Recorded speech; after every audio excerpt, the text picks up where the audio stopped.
nakikita ba yung nakikita ko mga ka-asenso? Ayan po siya, 50% off shoes and bags.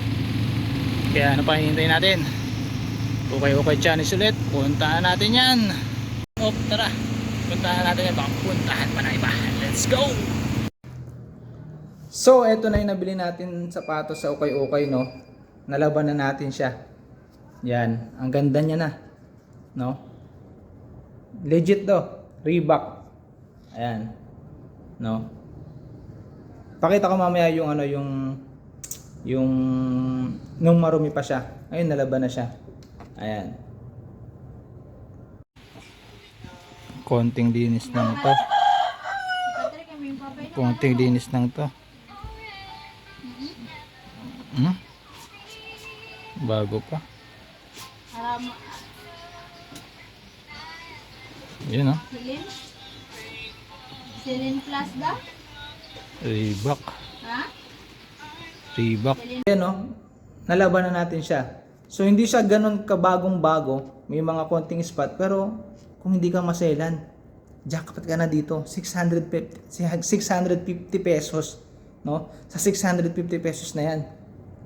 Saka makakabili ng ganyang kaganda pa. Ito yung kapares niya mga idol. Oh.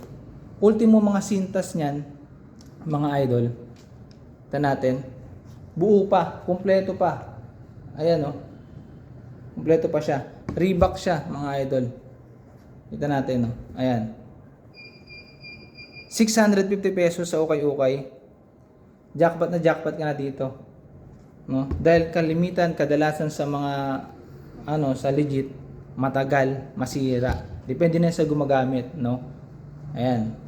So 650 pesos, hindi ka natalo dito mga idol. Grabe mga idol, 650 pesos. San ka pa? So yun, lagi ako nag-ukay challenge, no? At lagi naman akong nagtatagumpay na bibili ako ng sapatos na hindi aabot sa 1K or hindi aabot sa malaking presyo, pero maganda at legit yung sapatos. Kaya nagtagumpay na naman tayo mga lodi.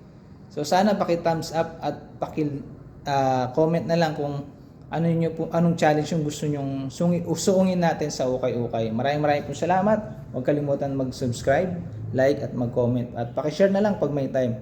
Salamat po at ikaw na nanonood ngayon. God bless sa'yo. Sana kung pupunta ka sa Okay, taglay mo yung 5 bagay. Ano yung 5 bagay pag pupunta ka sa Okay? Una, mag-antay ka kung kailan yung sale. Pangalawa, magtiyaga ka kung saan yung maraming sale at maraming murang item. Pangatlo, huwag kang mag-expect ng masyado. Don't expect too much dahil Okay yung pinuntahan mo. May mga item dyan na may gas-gas or may konting damage, no? Okay kasi. Pang-apat, huwag kang demanding, no? Baka may mga items siya na madumi na ayaw mo or medyo hindi fit sa'yo. At panlima, no? Pag pupunta ka sa Okay, bibili ka sa Okay, huwag kang maarte. Lalo na yung budget mo ay hindi swabe, no? Huwag maarte kapag ang budget natin ay hindi swabe. Kaya nga tayo pupunta sa Okay. At hindi porket may kakayanan ka, mag-i-expect ka na agad ng makakabili ka ng maganda. Hindi pa rin. Nasa diskarte mo yan kung saan Okay ka makakahanap ng fit sa budget mo at swak sa panlasa mo, no? So maraming salamat po. God bless you.